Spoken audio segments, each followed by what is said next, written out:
Hello అండి. నిన్న class అందరు విన్నారు కదా. ఈరోజు కూడా రిమైనింగ్ క్లాస్ పట్టు పురుగుల పెంపకం గురించిన రిమైనింగ్ క్లాస్ చూద్దామండి.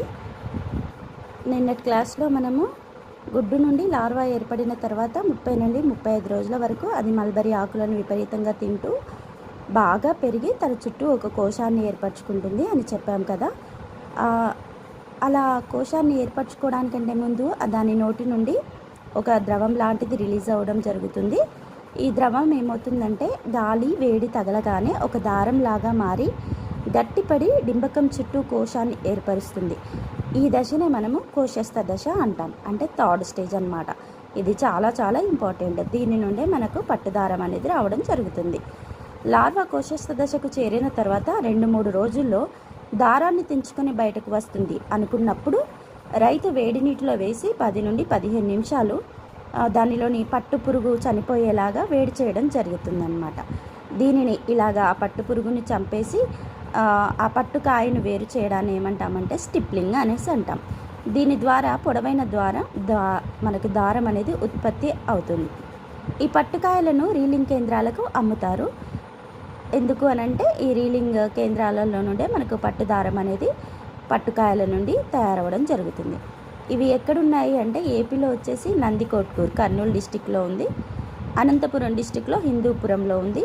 అదే తెలంగాణలో చూసినట్లయితే షాద్నగర్, హైదరాబాద్, పోచంపల్లిలో ఉండడం జరిగింది.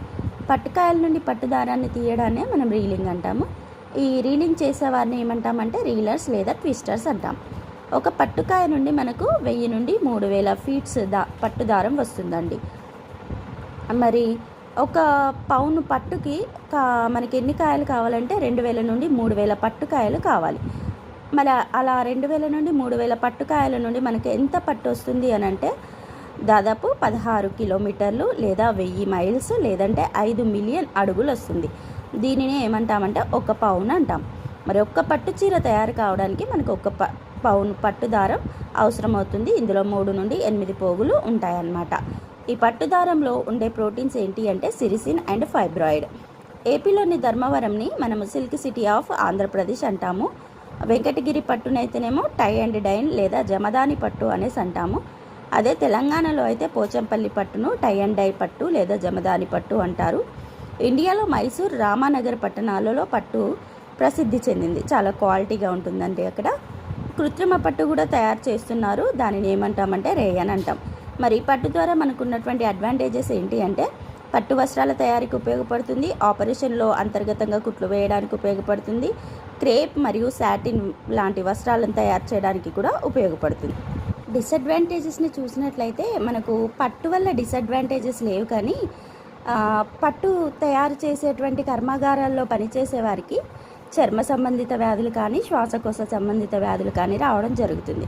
అదేవిధంగా పట్టుని 5 రకాలుగా ఉంటుందండి. ఒకటి మల్బరీ పట్టు, దీనిని బ్యాంబిక్స్ మోరీ నుండి ఉత్పత్తి చేస్తారు. ఇది చాలా నాణ్యమైన పట్టు అన్నమాట. రెండో రకం వచ్చేసి టస్సర్ పట్టు. ఇది అంతీరియా మైలెట్టా అనే పట్టు పురుగు నుండి ఉత్పత్తి చేస్తారు. ఇది వన్యసాగు రకం. ఈ పురుగు ఏం చేస్తుందంటే అర్జున్, సాల్ వృక్షాల ఆకుల్ని ఆహారంగా తీసుకుంటుంది.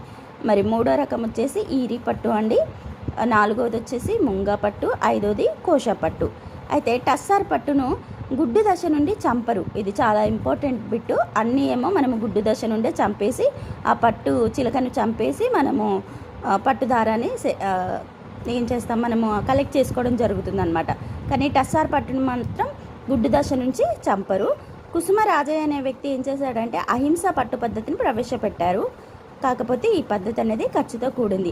ఇది ఫ్రెండ్స్ పట్టు పెంపకానికి సంబంధించిన complete information.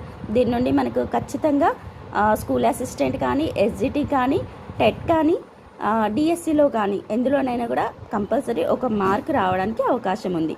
Thank you for watching. Bye.